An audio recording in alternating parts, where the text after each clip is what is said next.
to discuss something that's kind of been rattling around in my head this morning and for the last couple of days. Now, Jason and I was invited to go on a little podcast, role playing as smart people with Scott and crew, and we discussed immersion. It was a very interesting delve into that subject, and I'm sure that well, look up. I believe that they're on YouTube and probably any other podcasting streaming services. But nevertheless, and I might put one down in the little description um, to lead to it whenever they do release it. But nevertheless, we discussed and we touched on various topics. But later on that, I believe the next day, Jason and I were talking, and this. Well, first I should say that whenever I did look at an earlier episode of role playing with smart people, and Rich, uh, he was on there, and I believe Santa, which was the host, said something about made a little quip that don't say GM or don't like that in front of Rich because it has argument against what it actually is. That's why, like in Dark Age Man, we reference the presenter. The old school was referee. You know, what do you call that person uh, that that handles that part of the game? Well, anyway, when Jason and I were talking, yeah, via text, in response to something, I posted up the the game master is responsible for the Diegesis and the players the Mimesis, and which was actually kind of buzzing around in my head from what do you call, what do they handle, what do you call what they do, as far as the GM and the players in the game. Um, what Diegesis is, essentially is the world of the story, the narrative itself. Uh, you can narrate a story and everything within the context of the story and what's going on is the diegesis. Um, Non-diegesis is outside of the story. Like even when you're watching a movie and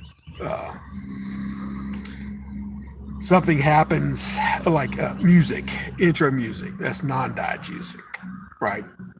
Non-diegetic rather. Instead of like inside of the world of film.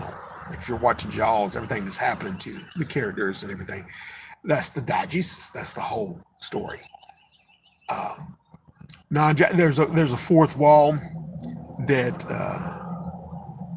that breaks between the viewers of the story and the people inside the story. That's why I say break the fourth wall. You know what I mean? When people inside the story reference to the people outside of the story.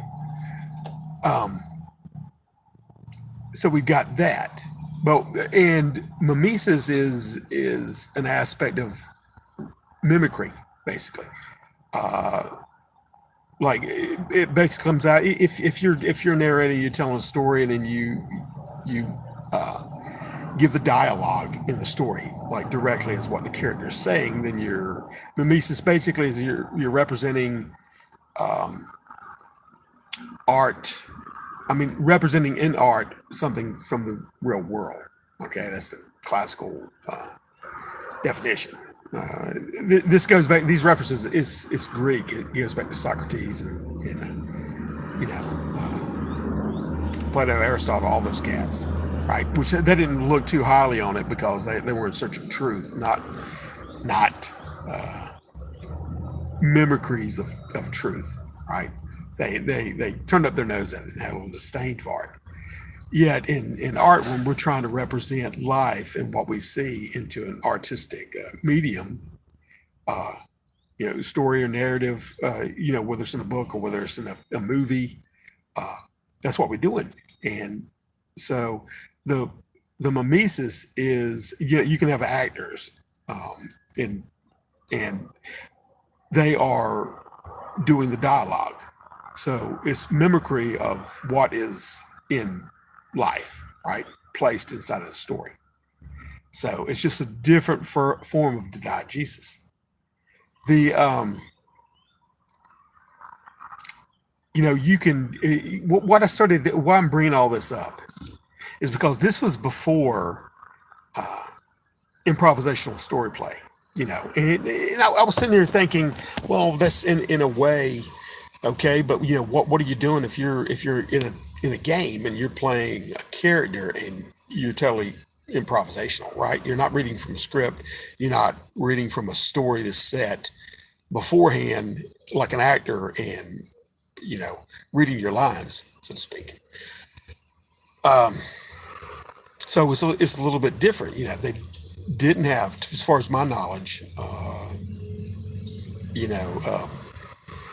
games to where you play a character inside of a story and you represent that character. So it's more of different version, this improvisational thing that we do in role play. And so I was trying to really put my finger on what the mimesis aspect of that, and what did I had quipped off at Jason about the diegesis being given by the game master, and the players handle the mimesis. But then it kind of occurred to me too that even the game master, if it's not a linear game, and he's either having an open world, a hex crawler, or what have you, he is still playing improvisationally and adaptively in response to what the character is doing.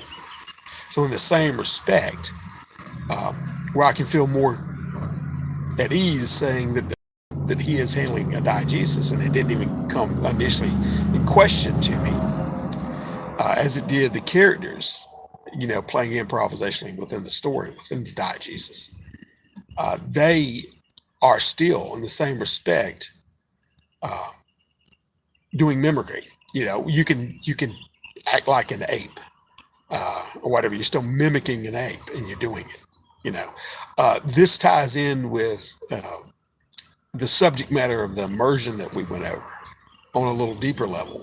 Like if you are a character in this role-playing game, which you're, in both the person handling everything that the characters see within the story, the world within the story, the setting, the NPCs, everything else.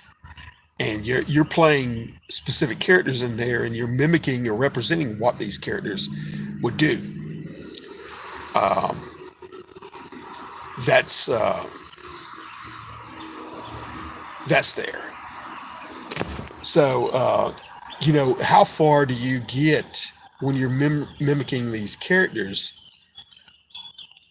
How far can you get immersed? If you think that you can get immersed, which I don't want to get too deep into that because we did in the podcast. I'd reference that to look a little bit further into what we were talking about. But that's at least an interesting little footnote to our discussion to me, which would be to examine that in further. If the definitions still fit, if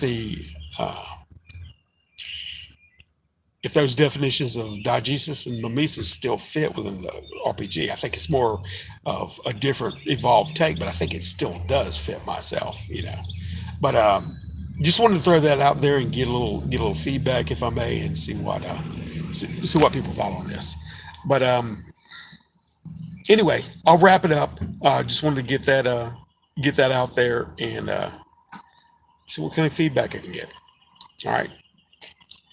Well, you guys take care.